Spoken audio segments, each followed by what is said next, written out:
Гэтая перадача выходзіць ва ўнісон з вучэннямі Захад-2025. І нібыта нейкіх там вайсковых кулакоў у Беларусі не збіраецца, але што адбываецца? Палякі перакрываюць памежныя пераходы і, увага, перакрываюць экспарт кітайскіх грузаў праз беларуска-польскую мяжу, а гэта, даруйце, гэта ўжо вельмі пераломная мера. Дроны ляцяць у Польшу праз тэрыторыю Беларусі. Што гэта збіраецца адбыцца ў Беларусі? Гэта карані праблемаў. Госці ў студыі Аксана Кол і Сергей Бульба. Вучэнні Захад-2025 у разгары. І ці не назіраем мы прама зараз за пачаткам фармавання ударнага кулака для чарговай агрэсіі з беларускага плацдарма? Хутчэй, паводле сённяшніх рэаліяў, вучэнні выглядаюць як інфармацыйная аперацыя ці з Крамля на краіны НАТО. Пра значныя кантынгенты на тэрыторыі Беларусі выведкі не паведамляюць. І ёсць меркаванні спецыялістаў, што Пуцін насамрэч наўрад ці здольны сёння замахнуцца на акупацыю нейкіх значных тэрыторый краін Євразв'яза. Тобто вони розуміють, що вони можуть зайти, вони можуть там напакостити, можуть там порозстріляти людей, чергову бучу влаштувати. Але стримати цю територію у них точно немає можливості.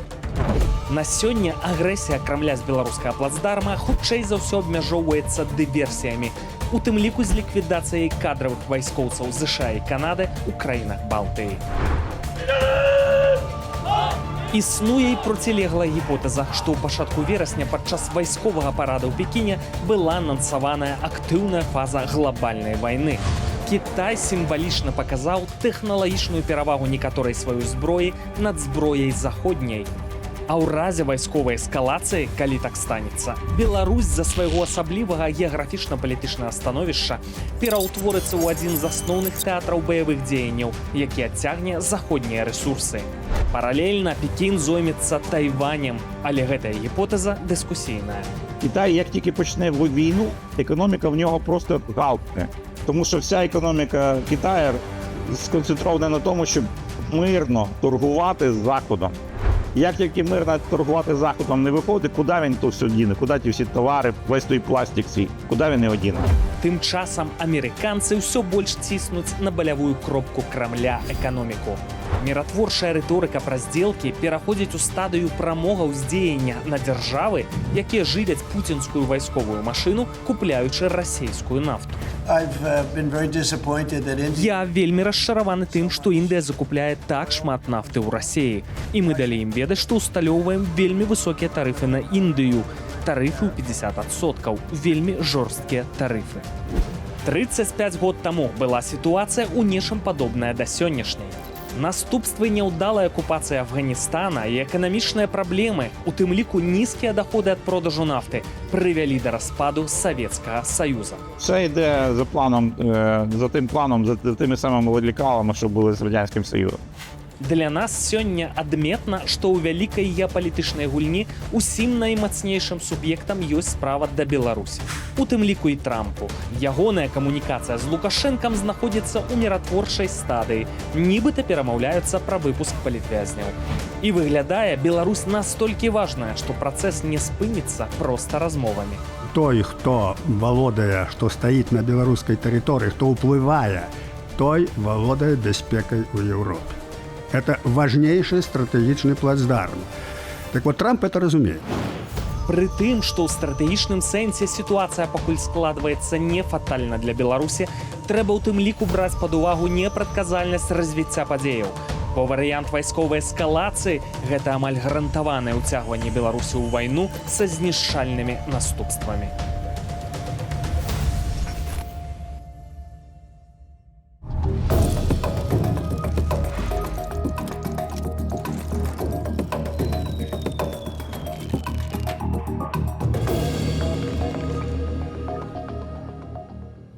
Спадар Сергей, можа быць, я памыліўся ў гэтым сюжэце? Таму што, такія меры экстраардынарныя зараз прымаюцца з перакрыццём межаў. Многіх беларусаў это хвалюе вельмі, так? Вялікія праблемы могуць быць. Перакрыццё, не знаю, это транзіта кітайскіх грузаў. Можа быць, там ужо ў Беларусі все-таки ёсць нейкі ударны кулак, вайна пачнецца, будзе як у той песні, як это вот «Ты говорила, что-то бомбила, что началася вайна». А мы чагосьці не ведаем. Ну, глядзі, такое ўражанне, што тут прынята нейкае сур'ёзнае кансалідаванае рашэнне. То бок это не рашэнне чыста Варшавы, а Варшава перад тым, як заявіць пра магчымасць закрыцця мяжы з Беларусю, яна перад гэтым дала Кітаю вельмі такі сур'ёзны сігнал. І прэзідэнт, дарэчы, быў у Вашынгтоне нядаўна. Да. Так вот, Варшава дала Кітаю вельмі сур'ёзны сігнал, адправіўшы першы цягнік з таварамі якраз от з гэтага рэгіёну. Польшча збіраецца заняць для сябе месца хаба для балтыйскіх тавараў, польскіх, нямецкіх, чэшскіх. Збіраць это тут і адпраўляць цягнікі на Кітай. Бо да гэтага, што мы з вами бачылі, ішлі ў адзін бок кітайскія тавары, назад паражняком это кантэйнеры ехалі цераз Беларусь, цераз Расію, што ў прынцыпе скарыстоўваў Лукашенка, яны закідывалі калійнае ўгнаенне і такім чынам практычна бясплатна перакідывалі іх у бок Кітая. Так вот, менавіта перад закрыццём яны арганізавалі вот гэты самы першы цягнік, адправілі на Кітай, то бок Кітаю паказалі, што вот бачыце, ёсць такая перспектыва. То бок не ўспрымайце тое, што мы зараз закрыем мяжу, як сігнал для вас. Это сігнал для Лукашэнкі. Это кансалідаваны сігнал для Лукашэнкі. А дроны навошта ляцяць праз Беларусь? А дроны это саюзнічкі. Саюзнічкі не надта запытываліся у Лукашэнку ў 22-м годзе. Яны не надта запытываліся, калі з беларускага боку стралялі па Украіне сваімі ракетамі. Украінцы налічылі каля 720 пускаў, да? Яны не надта запытваліся. У маім разуменні якраз вот толькі Кітай, калі замовіў слова перад Пуціным, вот толькі тады спынілі пускі ракет расійскіх з беларускай тэрыторыі. А для чаго сёння это патрэбна, вот гэтыя дроны? Для чаго? Зараз дата ідзе, набліжаецца дата. Ну, для нас это уз'яднанне заходняй і ўсходняй Беларусі, а для Польшчы это дата, ў прынцыпе, пачатка вайны. Калі узгадаем 39-й год, да? Да, а потым яшчэ быў парад у Брэсце сумесна нацыстска-сталінісцкі. Да. Это першы аспект. Рускія любяць сімвалізм. А другое, яны мэтанакіравана і паслядоўна яны правяраюць, наколькі НАТО гатова прымяніць 5-й пратакол. І што мы зараз бачым? Натаўцы это самае, вот, наколькі Рэйтэрс паведамляе, то Альянс прыняў рашэнне, што прылёт дрону это не з'яўляецца актам нападу. Во, бачиш, як цікава, да. Спадарыня Аксана, што вы думаеце, што это такое дзеецца? Відавочна, нізка падзеяў, штосьці вот такое наспявае, штосьці ў паветры вісіць, што это вот у нас можа быць. Вы пра мяжу ці пра дроны? Я пра мяжу, пра дроны ў комплексе. Ну, калі браць мяжу, то гэта ўсё проста, на самай справе. Я згодная якраз з аналітыкам у сюжэце. Гэта своеасаблівы адказ на парад у Кітаі, да, на тое, што ў прынцыпе Кітай збіраўся паказаць.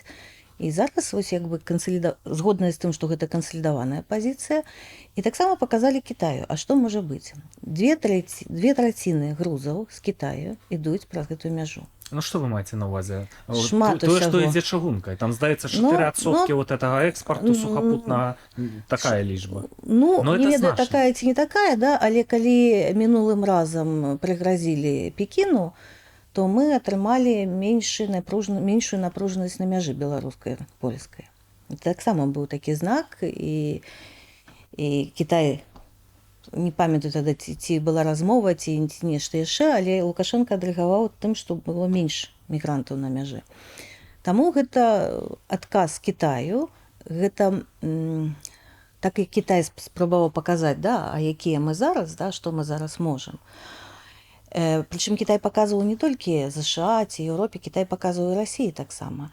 І той факт, што вось гэта выніковае фота не было зроблена, таму што Пуцін, як заўсёды, вырашыў спазніцца, а кітайцы проста наогул адмянілі гэта фота. Гэта таксама такі...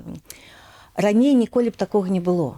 Зараз усе убачылі, да, што Пуцін слабы, Пуціну вось гэта вось чубаны даюць налева-направа, хтосьці з ім не пагаджаецца, хтосьці з ім спрачаецца, а хтосьці наогул не чакае чамусьці, да? Усе чакалі, а тут не чакаюць Пуціна. Ну там іншыя фотаздымкі былі, там так, але тут менавіта сам факт, што яго не чакалі. Пуцін жа прывык, што яго ўсе чакаюць. Куды б ён не спазняўся, яго чакаюць. І гэта таксама сігнал Кітая быў і США, і Еўропе, і ў тым ліку Расіі. США і Еўропа адказалі на гэты сігнал. Расія адказаць няма чым, прынамсі. Тое, што ляцелі дроны, як на мой погляд, то гэта проста недахоп магчымасцяў зараз, да, у Украіны збіваць усё, што ляціць. У іх сапраўды вельмі цяжкая сітуацыя. Так яны праз Беларусь ляцелі. Яны праз усё ляцелі, і праз Украіну, і праз Беларусь. Дарэчы, Беларусь інфармавала і Польшу, і Літву аб тым, што ляцяць дроны, у якіх напрамках, і гэта дазволіла, дарэчы, іх своечасова збіць. І нешта, дарэчы, ў Беларусі збівалася. Ну, Беларусі даўно збіваецца, гэта не першы... Намеснік міністра сцвярджае, што так. Не, ну на самай справе не першы раз збіваецца ўжо. Ляцелі і раней і збіваліся. Проста людзям забараняюць пра гэта казаць. І былі выпадкі, калі людзі ўсё ж такі, да, скидывали кудысьці інфармацыю і да іх прыходзілі. Таму зараз все ціха, збольшага ціха, хаця ўсё роўно інфармацыя прасочваецца. А што тычыцца Беларусі, да, ці пачнецца штосьці з Беларусі, ці, ну, чарговы раз не. Чарговы раз не, і нават тое, што сказалася ў сюжэце, што там Пуцін можа зайсці, там пастраляць, у яго нават на гэта зараз няма рэсурсу. Чалавечы ёсць, чалавечага да халеры, але больш ніякага. І так, сітуацыя вельмі падобная да таго, што было перад развалам СССР, з той толькі розніцай, што ў тыя часы ЗША абвалілі кошт на нафту. Абвалілі менавіта, яна не сама ўпала. І гэта ў выніку пазбавіла СССР грошай і шмат чаго яшчэ. Чаго мы зараз ад Трампа чакаем, калі бы... Ну, калі б ён гэтага хацеў, ён бы гэта зрабіў уже даўно. Дарэчы, некалькі у мінулым годзе, здаецца, усе казалі, што ідуць перамовы якраз з саудытамі, да. Нічым гэтай перамовы не скончылі. Пакуль кошты падрастаюць. Я штодня сашу, это ключовы насамрэч фактор. Хаця на самай справе спыніць гэту вайну можна было і ў 22-м аднамомантна, і зараз, проста абваліўшы кошты на нафту. Ну, нікому гэта не выгодна. А тая ж Еўропа, наадварот, за гэтыя гады павялічыла імпарт энерганосьбітаў з Расіі, не гледзячы ні на што, ні на санкцыі, на гэта. Таму, як бы, санкцыі добра, калі б яны былі сапраўднымі і закраналі бы, безумоўна, у тым ліку і насельніцтва Еўропы, але яны былі сапраўды дзейснымі. Спадар Сергей, я вот не про санкции не буду зараз абмяркоўваць, а я хочу все-таки у вас спытацца. Спадарыня Аксана сказала, что там нічога в Беларусі не будзе. Дай бог, каб нічога не было, канешне. Але як вам падаецца, можа зараз все-таки вучэнні, варушняк вакол мяжы, дроны. Можа нешта в Беларусі адбыцца, як вам здаецца, вайна выбухнуць? По-моему, беларускае міністэрства абароны якраз вельмі асцерагаецца таго, што Расія можа правесці нейкую правакацыю. Для правакацыі не трэба багата людзей. У прынцыпе, пару падрыхтаваных спецгруп цалкам дастаткова. От, по-моему, беларусы это зараз асцерагаюцца. Чаму, уласна, Муравейка, намеснік міністра абароны, загаварыў пра тое, што яны з Польшчай абменьваліся інфармацыяй, што палякі таксама давалі зваротную сувязь, то бок Беларусь адкрышчваецца ад таго, што робіць Расія. Беларусь актыўна не хоча ў гэта ўлазіць, актыўна ўдзельнічаць. З другога боку, глядзіце, даўно ідзе падрыхтоўка, напрыклад, пасля пачатку гэтага этапу агрэсіі,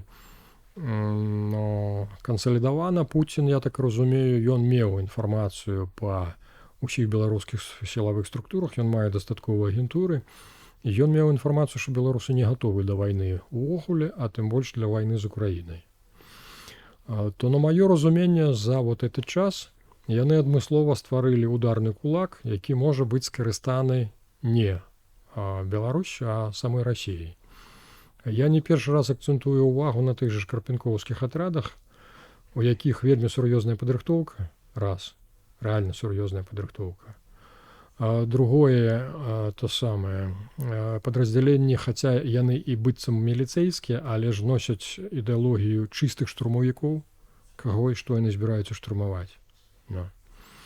І вагнераўцы там вучаць. Менавіта вагнераўцы, да, селі якраз у першую чаргу ў гэтых атрадах. У тым ліку беларускага паходжання там ёсць вагнераўцы. Мы з вами ўжо гаварылі пра тое, што першы год, калі тая ж здача на крапавы берет, адбывалася ўжо не толькі пад беларускім сцягам, але ж і пад расейскім. Першы год, калі такое адбываецца. Раней такога яны сабе такога не дазвалялі. Плюс да гэтага Карпенкоў звычайна лічыцца, што это прадстаўнік якраз рускамірскай ідэалогіі. Паколькі ён не дзяржаўнік, яго цікавіць толькі асабістая адданасць. Вот паглядзіце, напрыклад, таго Шуневіча. Яго цалкам задавальняла, што Шуневіч такі ж савецкі чалавек, то бок нічога ў ім беларускага няма. Але ж ён лічыў, што это асабіста даныя, яго это цалкам задавальняе. Таму тое ж самае падобна з Карпенковым. Я нагадаю, што Карпенкоў калісьці пачынаў сваю кар'еру з таго, што ён быў ад'ютантам у Лукашэнкі. Ну. Таму як бы яму карт-бланш адпаведны. Колькі тых атрадаў ужо, па-мойму, інфармацыя перастала нават з'яўляцца, ці то 14, ці то ўжо 16. Глядзіце, пастаянна ідзе зрошчванне іх, здавалася б, міліцэйскіх атрадаў, з падраздзяленнямі у них пастаяннае разам навучанне то сіламі спецыяльных аперацый Міністэрства абароны, то нават з КГБшнай альфай. То бок пастаянна ідзе нарошчванне менавіта вот таго вот ударнага кулака, і я бы на сённяшні дзень яго ацаніў з боку Беларусі. У нас даведзена колькасць усіх разам, вот калі па ўсіх ведомствах браць, то недзе боегатовых, рэальна боегатовых да 1030-35. Прычым частка з іх з баявым досведам сур'ёзным. Частка з іх ваявала это самае, у іх модна служыць, заключаць кантракт з французскім замежным легіёнам, пэўны час служыць там, потым вяртацца дамоў. Чаму у нас, дарэчы, калі ўводзіўся артыкул за найміцтва, то ў пераліку няма французскага замежнага легіёна, таму што надта багата з беларусаў, хто там праходзіў раз. Па-другое, яны ездзяць на вайну перыядычна, ездзілі да таго ж Хафтара ваявалі, то бок і Лівія, і Сірыя, везде, дзе ёсць гарячыя кропкі, яны адпраўляюць сваіх людзей для таго, каб яны набывалі менавіта баявы досвед, разумееце?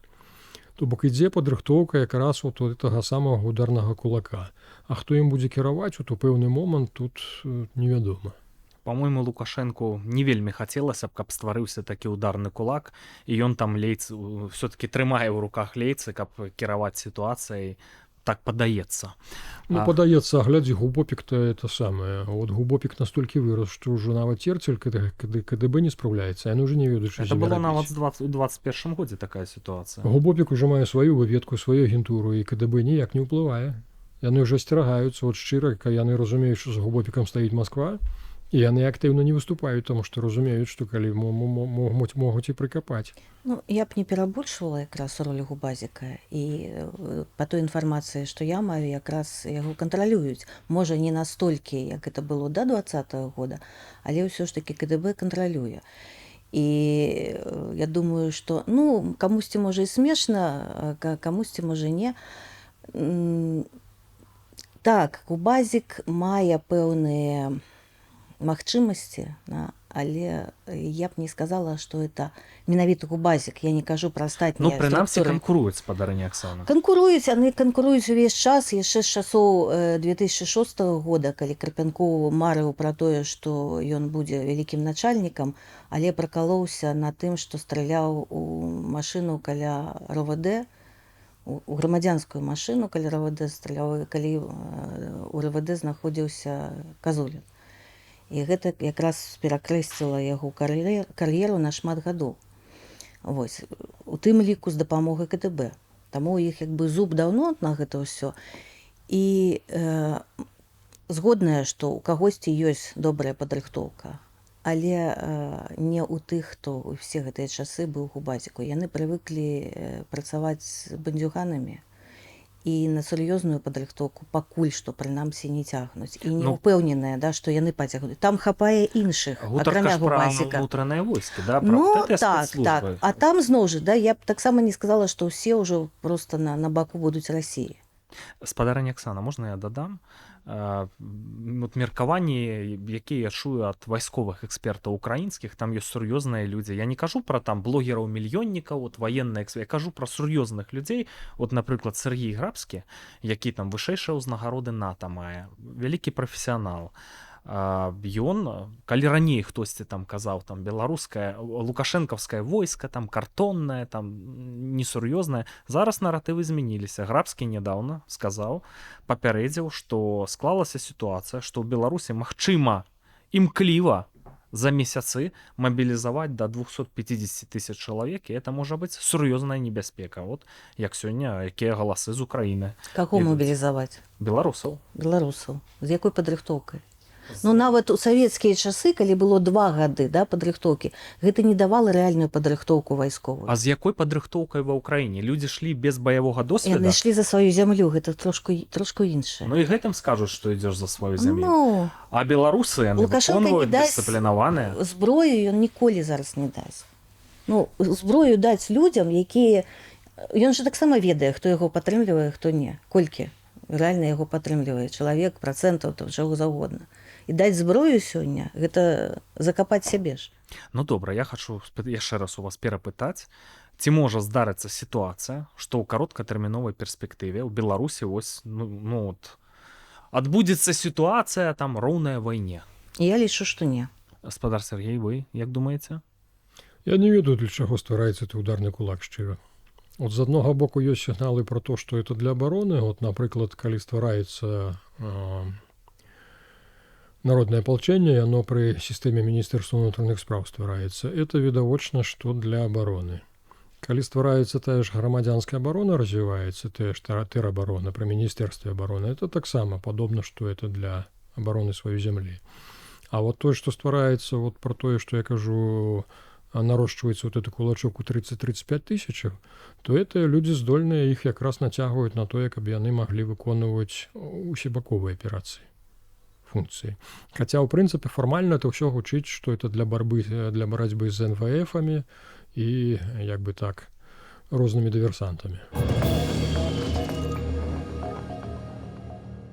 Я хачу дадаць такую дэталь. Людзі мне пісалі, цікавіліся, што там можа вайна выбухнуць, ну от нейкі пачаўся варушняк, што адбываецца, можа ты ведаеш. Я сачу за паведамленнямі Дзярждэпа ЗША. Перад вайной яны звычайна там ставяць пэўныя ўзроўні небяспекі, эвакуююць там свае амбасады ў сумежных краінах, вось дзе небяспечна. Такіх паведамленняў прынамсі не было. Многім людзям цікава сёння, да, што будзе з гэтай мяжой пасля вучэнняў. Адкрыюць яе, не адкрыюць. Ці ёсць варыянт, што паўстане беларускі мур на манер берлінска, як вы думаеце? Я лічу, што не, тым больш, што мяжа ж не цалкам закрытая, правда? Ёсць жа яшчэ Літва, якая, далечы, заявіла, што не збіраецца яе зачыняць. Это першае. Па-другое, я яшчэ хачу вярнуцца пра тое, да, будзе вайна ці не будзе. Я б хацела сказаць, што калі вайна сапраўды будзе, то ў ей не выжыве ніхто. Вайна будзе ўжо тады ядзерная. Падумаць пра тое, што ну, в прынцыпе, да, што адзін дзед, што другі дзед, што трэці, яны, ў прынцыпе, могуць на гэта вырашыцца. Але, дзякуй Богу, яны не адны прымаюць такія рашэнні. Але, яшчэ раз, да, хацела б сказаць тым, хто спадзяецца, што ён кудысьці там выедзе, падалей ад мяжы, ці яшчэ чагосьці, і захавае сваё жыццё яшчэ, то не. Калі вайна будзе, яна будзе ядзернай. І у тым выпадку ўжо лепш быць бліжэй да эпіцэнтру, бо хутчэй памрэш. Але агулам я лічу, што сёння няма ніякіх нагодаў. Мы не бачым таго, што нейкія ваенныя дзеянні з тэрыторыі Беларусі пачнуцца. Адзінае, што вот я б тут адзначыў, яно не на паверхні, яно не надта прогучала, усе ў захапленні ці ў шоку, хто ад этого парада, які адбыўся ў Пекіне, але ж мала хто гаворыць пра тое, што Кітай цалкам забірае ў Расіі ролю лідера. То бок, глядзіце, спачатку ШОС жа ствараўся, ў прынцыпе, Расіяй. Зараз што мы маем? ШОС — это ўжо чыста кітайскі праект, яны пад сябе падабралі. І зараз вот момант, які таксама не асабліва афішуецца, Кітай на сябе перацягвае ролю лідера Еўразэс, то бок ён забірае ў Расіі Еўразэс раз, і другое нават ОДКБ. Ну, вот про это таксама мала кім гаворыцца. То я спадзяюся, што якраз ядзерная зброя не будзе прымененая, таму што Кітай лічыць это немэтазгодным і неперспектыўным. Яны разумеюць, што калі пачнецца рэальная ядзерная вайна, то этой планеце будзе кірдык суцэльны. Таму ёсць версія пра то, што менавіта Кітай некалькі разоў Пуціна папярэджваў і засцерагаў ад такіх крокаў. Вы сказалі, што Беларусь, што паказалі Беларусі сваё месца там і гэтак далей. Тым часам адзін калекцыянер, што там мы вот пра глобальныя працэсы, я хачу пра калекцыі пагаварыць. Ёсць адзін калекцыянер, Лукашенка прозвішча, збірае калекцыю з сустрэчаў з самымі знакамітымі, уплывовымі палітыкамі і палітычнымі зладзеямі свету. Слухайце, ну факт ёсць факт. Толькі з Сі Цзіньпінем, які ролю там сусветнага лідара хоча на сябе вось узяць, так, 2 сустрэчы цягам некалькіх месяцаў. По-мойму, это сур'ёзна. Ну, Пуцін зразумела, так? У гэтым вот гнілым свеце як бы вядомы чалавек. Трамп, зорка, MVP.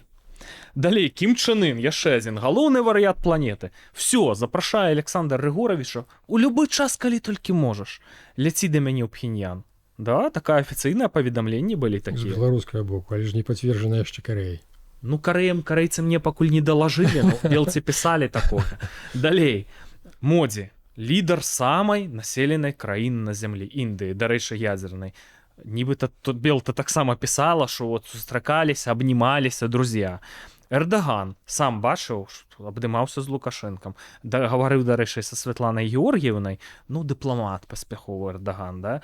Але вот, калі лас, Шарыф, 5-я па насельніцтве краіна свету, Пакістан, ядравая дзяржава, таксама сябры. Спіс гэты можна працягваць. Слухайце, ну это што, пра Лукашэнку хутка фільм на HBO здымуць? Спадарыня Аксана, ну круты? Мы зараз пра што? Пра дошку гонару ці пра сцяну пазора? Не, пра што сведчыць эта тэндэнцыя? Ну, няма чым Яго ж ганарыцца на недавно самой хоронілі. справе-то, да? Спадарыня Аксана, ну недавно яго харанілі Лукашэнку. Казалі, што ён палітычнае нішто, нікчэмнасць, васал Пуціна. Паглядзіце на гэты спіс сустрэч, ну это ж пра Ну, нешта нічога значыць. не мяняе на самой-то справе. Акрамя таго, што я казала, да, што гэта быў сігнал Пуціну, гэта першае. А другое, ну, так сабе. Ну, яшчэ б, ну, я не ведаю, там, калі ўспомніш, што ён сустракаўся з прэзідэнтам Францыі. Ну, гэта можна ганарыцца, А да. такое было? Было. Гэта была першая сустрэча, і можа, калі б яны прыцягнуліся, можа, мы б зараз былі зусім у іншай краіне. Хто яго ведае? А вось, тое самае, калі ён ездзіў з папам сустракаўся, да? Вось І гэта буквар можна. дарылі. Вось гэтым можна ганарыцца. А ганарыцца тым, што ты ездзіш невядома куды і сустракаешся, з адмарозкамі свету, ну, так сабе. Што тут такога-то? Не, ну слухайце, ну Лукашенко, это ж не баба на камароўцы, што ты пузіка патрэш і грошы там да цябе прыйдуць, Амаль да? што. Амаль што. Менавіта вось пра пузіка і пра грошы. Да. Ну, пачэсная функцыя. Всім справа, значыцца, да Беларусі ёсць. Нам навязывалі, што так незначная краіна там і гэтак далей, ніхто пра яе не ведае. Трамп пра яе не ведае. Мне расказвалі палітолагі амерыканскія. Трамп не ведае, яму важна конечно. Ізраіль і Тайвань. Аказваецца, і ў 20-м годзе ведаў, і зараз ведае, і сазвоньваюцца, і звяртаю увагу. А зноў жа чаму? Таму што месца Расіі губляецца. І трэба нешта шукаць, да? Вось як было сказано ў сюжэце, да? Буферную зону. Я не хочу быць буфернай зонай. Я не хочу быць плацдармам. Я хочу, каб наша краіна была самадастатковай, дэмакратычнай і вольнай. І гэта ў першую чаргу, да? У тым ліку, залежыць ад нас. Так, уплыў будуць мець усе гэтыя, ну, спадзяюся, ўсё ж такі, да, не карэйцы, не кітайцы, не індыйцы і не пакістанцы, да, і тым больш не Турцыя. А вось. Але мы павінны ўсё ж такі самі вырашыцца, прыняць гэта рашэнне, пабачыць, дзе мы хочам жыць, як мы хочам жыць, і так шукаць магчымасці, каб мы перасталі быць буфернай зонай, а сталі быць зонай якраз інтарэсаў адэкватных заходніх лідараў. Дык я не Паўтаруся, супраць. адэкватных. Я не лічу Трампа адэкватным заходнім лідарам. Пачнем з таго, Давайте да? пра Трампа І не яшчэ буду паговорым. ганарыцца тым, што вось хтосьці там з ім сустракаецца. Ну, сустракаецца добра, да? Дзяды вось вырашылі себе пабавіць і паразмаўляць. Ну, супер.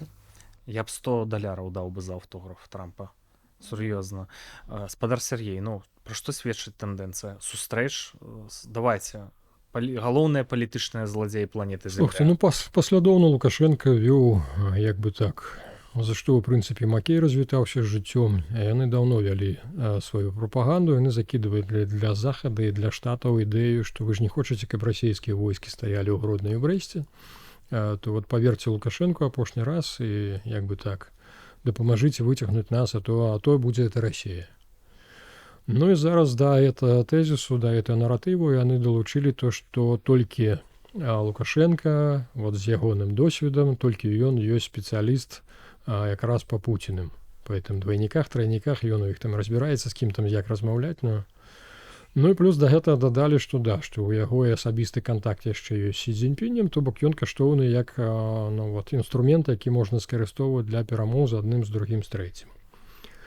Плюс да гэтага глядзіце, ўсё ж такі, што заходнікі еўрапейскія, што амерыканцы, яны ж адсочваюць аналітычныя цэнтры, яны адсочваюць сітуацыю, яны разумеюць, што ў Беларусі няма рэальнай пазіцыі, якая б магла прыняць краіну, і ў такіх цяжкіх умовах утрымаць яе, скажем так, ад паглынання Расіі як мінімум і ўвогуле ад развалу і дэградацыі. То бок амерыканцы пераходзяць да сваёй стратэгіі, калі трэба работаць з тым, з кім ёсць, а не з тым, з кім хочацца. Таму яны ўсяляк спрабуюць скарыстаць. Ну і досвед з дыктатарамі камунікацыі. Да, глядзі, наколькі па ўкраіне камунікую з рознымі людзямі, апошнім часам яны ўсур'ёз загаварылі пра то, што без свабоднай дэмакратычнай Беларусі не можна гаварыць пра бяспеку ўкраіны. От пра гэта ўжо багата хто разумее ад адміністрацыі Зеленскага да, ў прынцыпе, да вышэйшае кіраўніцтва сілавых структур украінскіх. Просто зараз трэба разумець, што ў іх дастаткова складаны час заканчэння этой расійскага летняга наступу, то бок зараз ім трошку не да Беларусі. Але ж канцэптуальна мне падабаецца, што яны ўжо это разумеюць, і маё успрыняцце, што это нават не іхняя выснова. Это якраз тыя самыя аналітычныя цэнтры, якія вакол Трампа, вакол еўрапейскіх, натаўскіх структур, то, па-мойму, это іхняя тэндэнцыя. Сапраўды ўсе зразумелі, што Беларусь з-за этого плоту, які палякі пабудавалі на нашай мяжы, трэба ўсё ж такі гэты плот дзе-небудзь за Смаленскам там у перспектыве будзе ставляць. Ну і плюс да гэтага разумеюць, што б мы не гаварылі пра Трампа, але ж Трамп сапраўды вядзе, як яго ў тым сюжэце адзначыў, ён вядзе па тым жа ж самым алгарытме, што Савецкі Саюз. Ён прымусіў Еўропу, шокавымі метадамі ўсё, ён прымусіў іх паабяцаць, што яны падымуць свае выдаткі на абарону да 5%. А это што? Это тая самая гонка ўзбраенняў, якую Савецкі Саюз не вытрымаў. От тады будзе сэнс, калі яны это зробяць, раскачаюць эту гонку ўзбраенняў, от тады яны апусцяць цэны на нафту. От невялікі лайфхак. 안녕하세요. Можете паўтарыць? Скора давядзецца, я ўжо ўчу. 안녕하세요. Аньёксео. Па-карэйску. Значыцца, навошта Лукашенко будзе сустракацца з Кім Чен Ынам? От навошта это рабіць? Мінпрацы. Там нейкая была прэс-канферэнцыя, расказвалі пра патрабаванне для замежных мігрантаў, нібыта іранскіх, што вы павінны ведаць ці рускую ці беларускую, калі будзеце працаваць там цырульнікамі, у таксі, у медустановах. Вот такая была днямі інфармацыя. То бок яны рэальна не хапае спецыялістаў, а тут ёсць Кім Чен Ын, ёсць паўночныя карэйцы, і выгадныя моманты можна знайсці. З пакістанцамі не вельмі, гэтыя заробкі ў $600, невыгадна сюды ехаць. А паўночна-карэйцам нейкі бартэр арганізаваць, чаму не? Можа такое быць, што трэба не пакістанцаў баяцца, а вучыць карэйскую мову? Баяцца нікога не трэба. Это па-першае. Па-другое, недахоп працоўнай сілы быў даўно, яшчэ да 20-го. Так, безумоўна, шмат людзей з'ехала, але шмат і застаецца. Зноў жа паўтаруся, з маіх знаёмых большасць у Беларусі.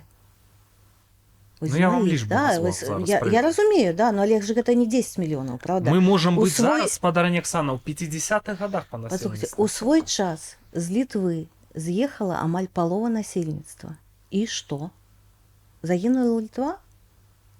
Хтось яе паглынуў ці што? Палова. Гэта ў нашым выпадку, каб з'ехала 5 мільёнаў. Большасць з іх, дарэчы, зараз вяртаецца моладзь у Літву. А калі яны ў 2004 вступілі... Калі яны я разумею, у 2004 годзе палова насельніцтва з'ехала. Глядзіце, у Беларусі колькасць насельніцтва працаздольнага ўзросту каля 4 ці то 250, нешта такое было.